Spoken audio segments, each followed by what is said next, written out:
Everything around you is affected by science. It's everything about your body, your brain, your thoughts, your emotions, your environment, your food, your family, your culture. Like, science is connected to all of it. To know Ms. Rosenbaum is to know that she is very passionate about science, and especially environmental science. I mean, AP Environmental Science is my favorite class because I studied environmental science, and one of the things I get very excited about is the Socratic seminars in that class, because I love hearing the students have adult conversations, like really deep, knowledgeable insight. I don't have to say anything. Like, they pick apart all the nuances and they use supporting evidence from the readings, and it really feels like success when I can see them doing that.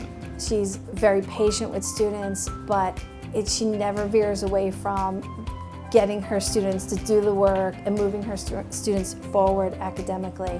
Ms. Rosenbaum will walk around and she'll constantly talk to the kids. I could talk to her about any student at any point in time, and she could tell me where that student is, her goals, her expectations, her next steps for that student. Yeah, I push them hard, and it's a personality trait too. Like, when I'm trying to do something, I go 150%. I will put my kids to bed and then get on the computer and start checking where are they at with these assignments from yesterday.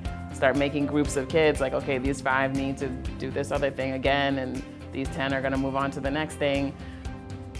The service learning project is a big part of what I do also, and it's basically the kids decide what issue they want to try and conquer. Last year they designed a We Walk for Water, and they designed t-shirts, and we did a whole campaign raising money online, and it was about gender equality and about water quality issues and political activism. Like, they got a lot out of that experience.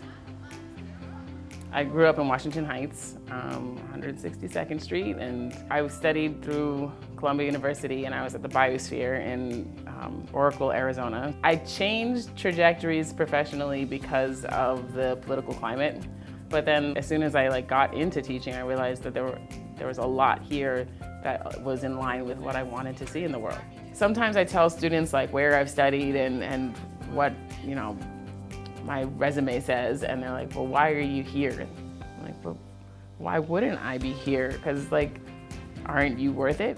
I want them to know that, yes, you deserve having the best educators here in this room with you. Even if you're not gonna be an environmental scientist or you're not gonna study any more science, you should know about the agricultural industry and where that food came from that you just decided to eat. And you should know what's going on with the air and why certain communities are more exposed to pollutants and toxins than other communities.